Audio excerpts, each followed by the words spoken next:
بلکہ امام جعفر کو اللہ تعالیٰ نے جو علم دیا، آپ خود فرماتے، اس کو علامہ دمیری نے حیات الحیوان میں لکھا، میرات الاسرار کے اندر حضرت عبدالرحمن چشتی رحمت اللہ علیہ نے لکھا، اور اس کو اور بھی علماء میں جیسے امام عبدالرحمن جامی رحمت اللہ علیہ نے شواہد النبوت اپنی کتاب صفحہ 327 پر لکھا کہ امام جعفر فرماتے، لوگوں اللہ نے ہمیں دو طرح کا علم دیا، ایک علم جو ہم تم پہ ظاہر کرتے ہیں، اور ایک علم وہ ہے کہ جو ہم تم پر ظاہر نہیں کرتے، وہ اہل بیت کا اسلحہ ہے، ہتھیار ہے، ہم وہ علم تم پہ ظاہر نہیں کرتے۔ اور اللہ نے ہمیں ایک کتاب دی جس کا نام جفر ہے۔ کیا نام ہے اس کتاب کا؟ جفر۔ پوچھا گیا ہے کہ امام جعفر صادق کی کتاب آپ اہل بیت کو کیسے ملی؟ کہا کہ اللہ نے رسول اللہ کو عطا فرمائی، رسول اللہ نے علی کو یہ کتاب لکھوائی۔ قسم خدا کی قیامت تک جو کچھ ہونے والا ہے، جو کچھ ہو چکا، ہر چیز کا ذکر اس کتاب میں موجود ہے، حتیٰ کہ قیامت تک جو چیزیں پیدا ہوں گی ان کے نام تک اس کتاب میں درج کر دیے گئے۔ یعنی اگر آج کمپیوٹر ایجاد ہو رہا ہے تو اس کتاب میں لفظ کمپیوٹر بھی موجود ہے، موبائل آج کی ایجاد ہے اس میں موجود ہے۔ تو یہ علوم و فنون تھے امام جعفر صادق کی۔ یہی وجہ ہے کہ جب بھی کسی نے آپ سے مناظرہ کیا ہے تو امام جعفر صادق رضی اللہ تعالیٰ عنہ نے وہ دلائل کے انبار لگائے کہ انسانی عقل جہاں دم توڑتی ہے، امام جعفر صادق کے دلائل شروع ہوتے ہیں۔ اس تعلق سے میں دو بڑے بہترین واقعات آپ کی بارگاہ میں عرض کر رہا ہوں۔ ایک شخص امام جعفر کے پاس آتا ہے جو خدا کے ماننے کا قائل نہیں ہے، وہ خدا کو نہیں مانتا، دہریہ ہے، کمیونسٹ ہے۔ آنے کے بعد کہتا ہے کہ جعفر صادق آپ اللہ پہ یقین رکھتے ہیں؟ آپ نے کہا بے شک، ساری کائنات کا چلانے والا پروردگار ہے۔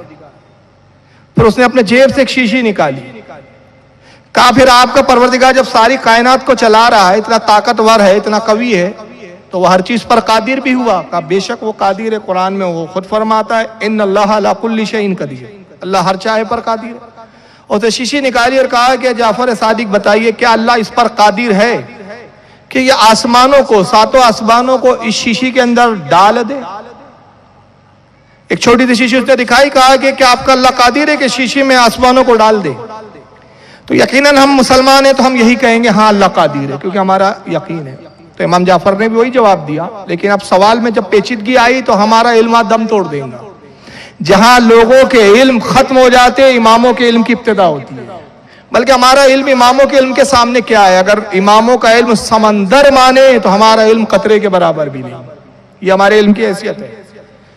تو آپ نے کہا بے شک میرا رب قادر ہے کہ آسمانوں کو شیشی میں ڈال دے۔ کہا ہے جعفر صادق کیا اللہ اس پر بھی قادر ہے کہ آسمان شیشی میں ڈالے، مگر شیشی بڑی نہیں ہونی چاہیے اور آسمان چھوٹے نہیں ہونے چاہیے؟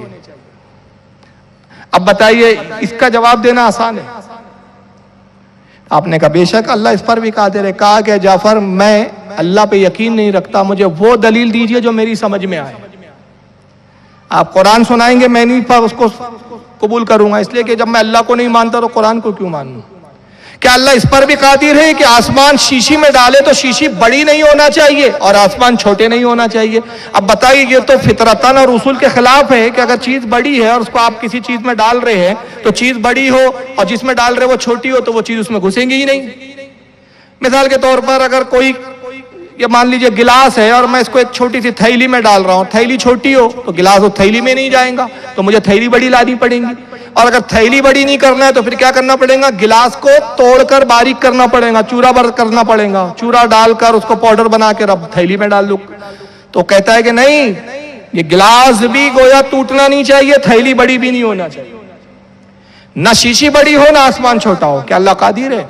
امام جعفر نے مسکرایا، کہا بے شک میرا رب قادر ہے، اور تو اس کی دلیل پوچھتا ہے تو اے شخص، یہ دلیل کا ثبوت تیری اپنی ذات پہ موجود ہے۔ تو اس نے کہا وہ کیسے؟